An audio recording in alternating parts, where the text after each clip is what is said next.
जम्मू कश्मीर में 10 साल बाद हो रहे विधानसभा चुनावों को लेकर सियासी चौसर बिछ चुकी है। बीजेपी, कांग्रेस से लेकर स्थानीय दल पीडीपी और नेशनल कॉन्फ्रेंस समेत कई छोटे छोटे दलों ने अपने प्रत्याशी सियासी मैदान में उतारे हैं।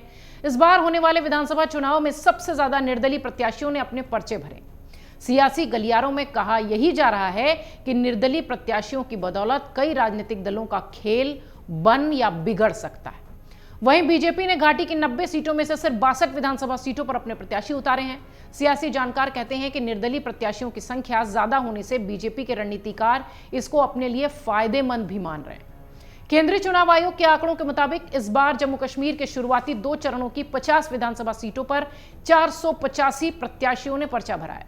इनमें से 214 प्रत्याशी तो निर्दलीय हैं जो विधानसभा चुनाव में उतर रहे हैं। यह आंकड़ा तकरीबन 45% के करीब बनता है। 18 सितंबर को हो रही पहले चरण की वोटिंग में 24 विधानसभा सीटों पर 92 निर्दलीय प्रत्याशियों ने ताल ठोकी है, जबकि दूसरे चरण की होने वाली 26 सीटों पर 122 निर्दलीय प्रत्याशी मैदान में हैं। राजनीतिक जानकारों की माने तो जम्मू कश्मीर के इतिहास में पहली बार इतने ज्यादा निर्दलीय चुनाव प्रत्याशी मैदान में हैं। घाटी में ज्यादा निर्दलीय प्रत्याशियों की चुनाव मैदान में उतरने की वजह कई बार राजनीतिक जानकार कहते हैं कि कई संगठनों को राजनीतिक दल की मान्यता नहीं मिली है, क्योंकि इन संगठनों से जुड़े लोग चुनाव की तैयारी में पहले से लगे हुए हैं। जब उनके संगठनों को राजनीतिक दल की मान्यता नहीं मिली है तो ये निर्दलीय सियासी मैदान में उतर गए हैं। उनका कहना है कि घाटी के कुछ प्रतिबंध और कुछ अन्य संगठन भी राजनीतिक दल बनाकर चुनाव में उतरना चाहते थे, ऐसा संभव नहीं हुआ, इसलिए वो निर्दलीय चुनावी मैदान में है। अलगाववादियों से लेकर उनके समर्थकों ने सियासी मैदान में ताल ठोकी है, इसमें कोई संदेह नहीं है। प्रतिबंधित संगठन जमाते इस्लामी से लेकर तहरीके आवाम से जुड़े लोग भी चुनावी मैदान में हैं।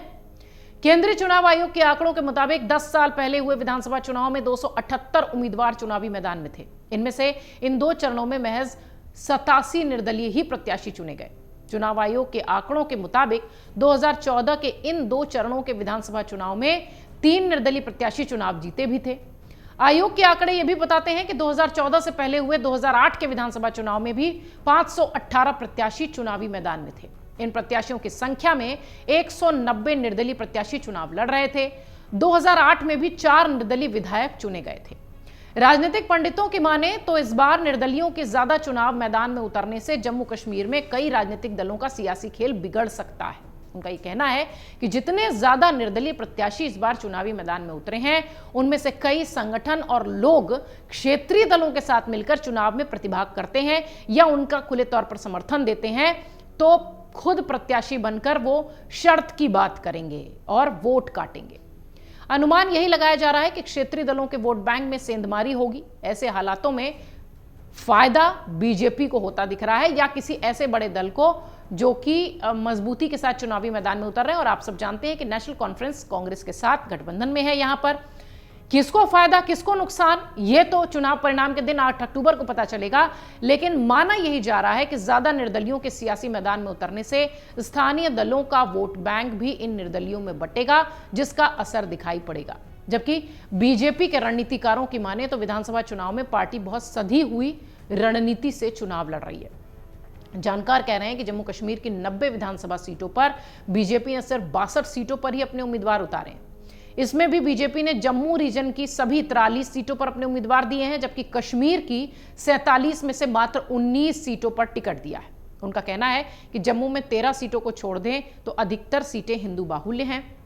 बीजेपी ने सभी 43 सीटों पर अपना उम्मीदवार उतारकर यहां की अधिकतर सीटें जीतने की प्लानिंग की है। बीजेपी ने घाटी में दक्षिण कश्मीर की 16 विधानसभा सीटों में से 8, मध्य कश्मीर की 15 में से 6 और उत्तर कश्मीर की 16 सीटों में से 5 सीटों पर अपने उम्मीदवार उतारे हैं। ये सारे प्रयोग कितने सफल हुए ये पता चलेगा 8 अक्टूबर को, जब परिणाम का दिन होगा। लेकिन हां, जम्मू कश्मीर का घाटी का 10 साल बाद हो रहा विधानसभा चुनाव सुर्खियों में है। अगर आप ये वीडियो YouTube पर देख रहे हैं तो हमारे चैनल को सब्सक्राइब करें और बेल आइकन को दबाना ना भूलें। अगर आप Facebook पर ये वीडियो देख रहे हैं तो हमारे पेज को लाइक करें।